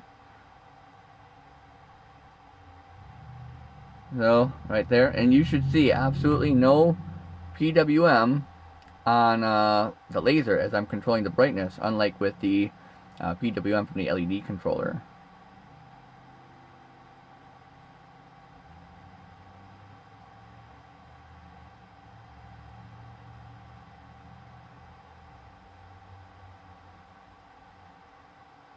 So yeah, the nice thing about analog modulation is that you can set the laser to the specific brightness you need based on the input voltage.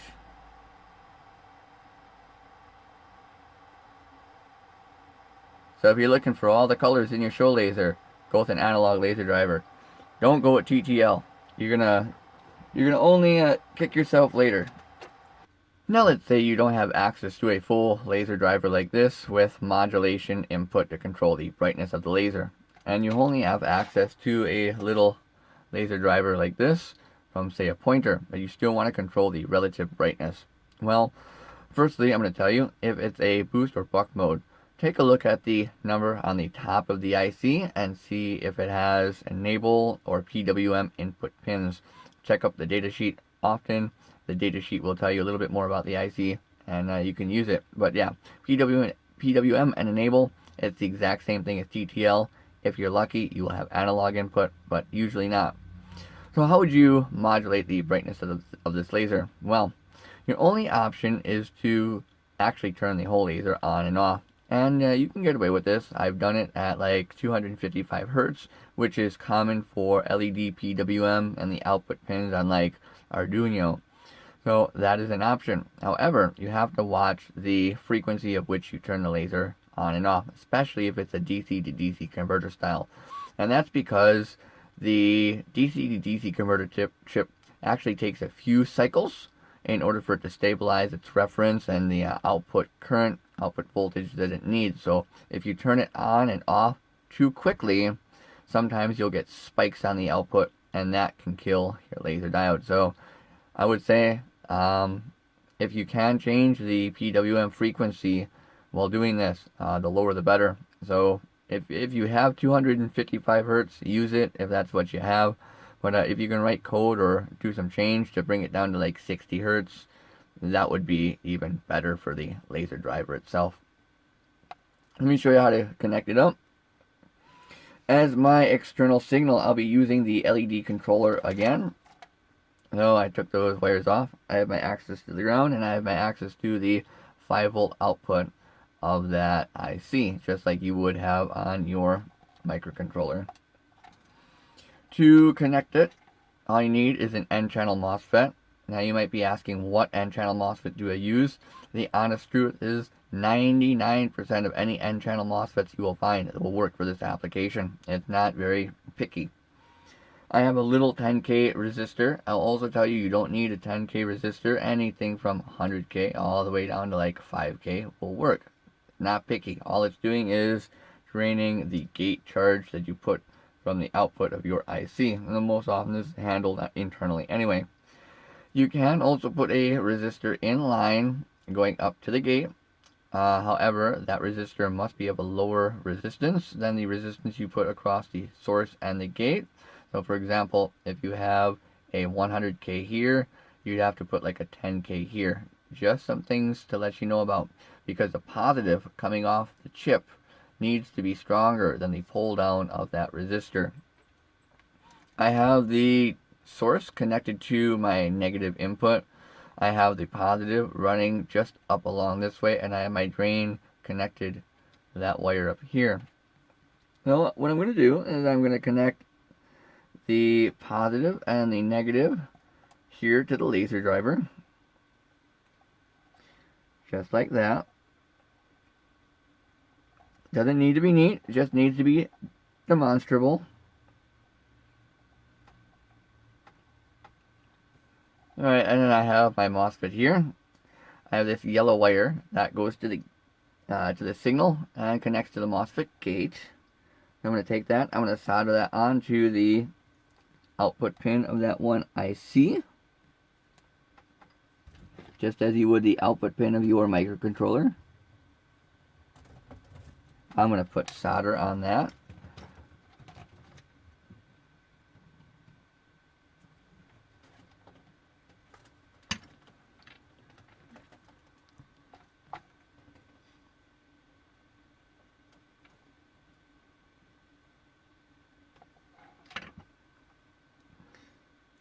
Okay, that's soldered to the output of that one pin here. And once again, we'll be able to keep track of it because it should flash in tandem with the LED. As I damaged that earlier from disconnecting it. So now we have the input side here. And that's going to go to the laser driver. So whatever we need to power the laser driver, what we're going to be connecting to the MOSFET here. So let's do that. Take a good old lithium ion cell here. And if you connect this up properly, you should have no output. That looks good. Now, you take ground from your voltage source that's going to your laser driver, and you want to join it to the ground of where your signal's coming from. So for example, like the ground of your USB, if you're using that to power your MCU, so connect those together just like that. And then we have this here, so that'll be what gets connected to our controller here. Give me a second.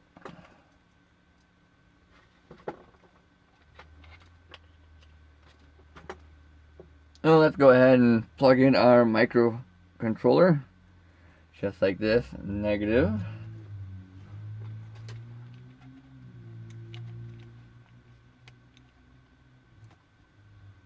And positive, which should turn that on. Okay, so that's running. And we have output. Do we have output? Do we have control over the laser brightness or not? I see PWM. Okay, so if this is wired correctly and working as it should, I should be able to change the relative brightness of that laser, just like as I would with TTL. Yep, that's working great. Let me turn off the light and show you, see if we can kill some of that PWM shutter roll. Looks like we can. So that is how you can change the relative brightness using PWM on a regular laser diode driver from a laser pointer without any special hacks or modulation. Once again, you just have to be careful how fast your modulation signal is. To help you out, I'm going to quickly draw out the circuit diagram for that. That way you can follow along, and it should be more helpful. So, markers and colors. A little scatterbrained right now. It's been a busy video on my end as well. So, negative. That would go to the MOSFET. So let's draw the MOSFET here. Like this, we have our source, our gate, and our drain. So let's draw it as you're looking at the MOSFET actually. So let's connect that. That's source. Got positive out like that. That's going to go out. Sorry, yeah. Let's draw that as red. So I got the positive going out to the laser diode driver. And draw the laser diode driver like this. Boom, right there. The negative gets connected to the drain of the MOSFET, so that gets connected like that. I'll mark a G for drain. And then we have the gate right here. Now, let's do the gate in orange. So that's going to get connected to the positive output. So the positive signal output from your microcontroller. These get connected to whatever power source you need to power your little laser module, batteries, a little AC adapter, or whatnot, as long as you're obeying some of the rules that I've discussed earlier in the video. And then another ground goes off to your signal. So like that. Simple, simple, simple. Ah, yes. Draw some resistors too. So, for example, we'll put here 50K. And then off here, if you want to put another resistor here on the positive, you can put, say, a 10K. And that's it. That's all you need. Just send in your PWM signal here. It'll control the MOSFET turning on and off. Keep it as slow as you can. As I said, if you can write it so it's slower, like 60 Hertz, that's good. Another thing I'm going to warn you is do not make your PWM duty cycle too small, because if it's real tiny, even though it's a slow frequency you're putting in, you're still giving it real fast little clicks. So for example, like 1% duty cycle, it'd be real quick on the laser driver, like turning it on and off real fast, and that can cause problems too. So limit the lowest duty cycle output to like 10%, and you should be fine. That'll give the laser driver enough time to fully ramp up to a set point, shut down safely. This should be the final segment of the video, and I'm going to show you the practical method to connecting and configuring your laser diode to your laser driver.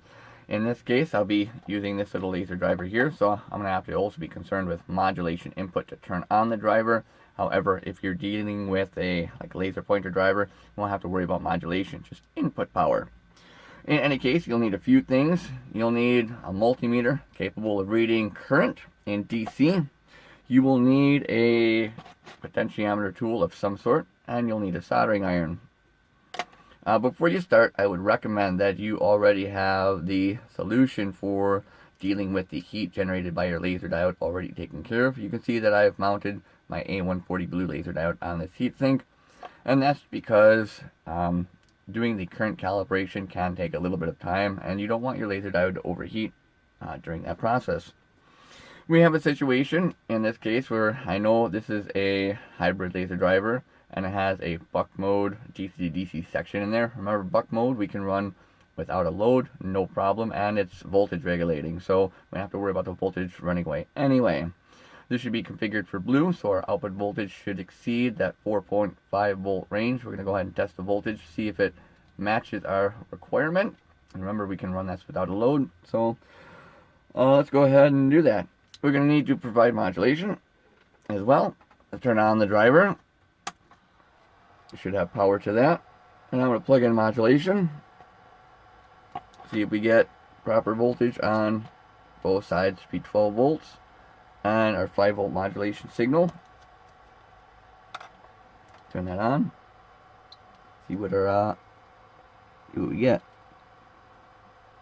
Okay, we got a good healthy input signal, and we should be getting 5 volts here. We are.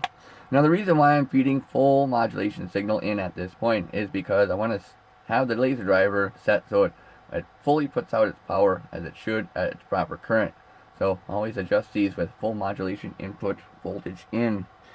Now we can see the output voltage of our laser driver. See what we're getting.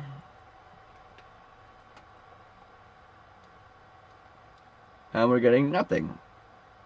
Well, in this case, we have to turn the current up just a little bit until we get our output voltage to see what this is capable of. Remember, we're not current regulating right now, so we won't have to worry about what voltage is provided as long as it goes above what our load requires, and that is in this case 5.5 volts. So that should just come on instantly. 1 point give us our voltage. Alright, right there, 9.5. That's a little high. But remember, because we're doing constant current regulating, it doesn't matter. So we're just going to see the full voltage output of that DC to DC converter section. That's quite high. Which means, let's see, 9.5 volts off a 4 volt load. Means we're going to be dropping 5 volts on that transistor at 1 amp. That means we're going to be feeding 5 watts into that heatsink that we don't need to. So that's why I make the adjustment for the voltage. Okay, so now we got an idea that yes, our voltage is good enough for our load. We should have a pretty low current. So I'm going to turn the current back down. And remember, there's a situation too where we have some output capacitors. This is a DC to DC converter. So right here. And what I'm going to do in this case is I'm going to turn off the laser driver. And I want to make sure that there's no voltage still present on those pins from our testing. So I'm going to simply take one of these and I'm going to short those pins out, make sure there's no voltage present. And you want to do this for all DC to DC converter laser diode drivers, whether it's pointer or not. Remember, we have that output capacitor catastrophe. We don't want that. Now we need to configure our multimeter to read current. So what I'm going to do is I'm going to swap that out real quick. I'm going to take this and I'm going to put this into the common, put this into reading current, and I'm going to connect the anode of the laser driver up to the positive output of the laser driver. This is because we're doing our switching on the negative rail instead of the positive rail in this case, so that's usually what I end up doing my reading off of. So I'm going to go ahead, solder on the cathode.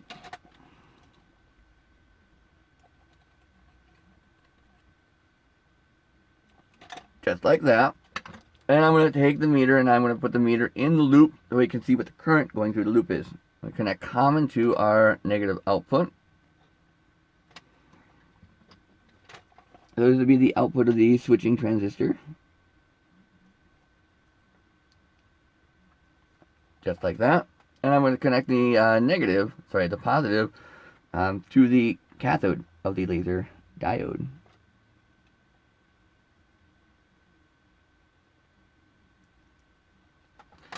Just like that. Now, regardless of the voltage you read on the output of the laser driver, that will drop because it will be in current regulating mode. So we don't have to worry about the output of the voltage. Output voltage doesn't matter unless it's not enough to drive your load. Remember that.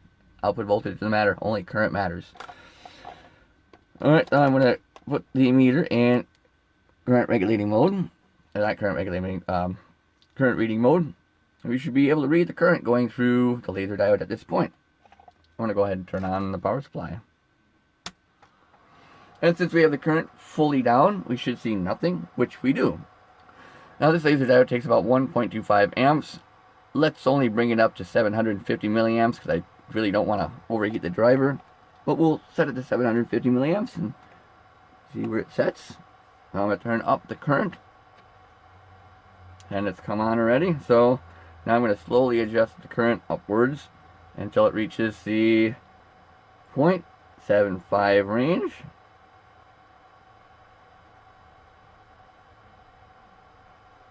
And that's it. That's how you calibrate a laser driver. It's not really difficult at all. Now let's make sure that our modulation is working. I'm going to turn down the modulation voltage in this case, and we should be able to change the current output just like that.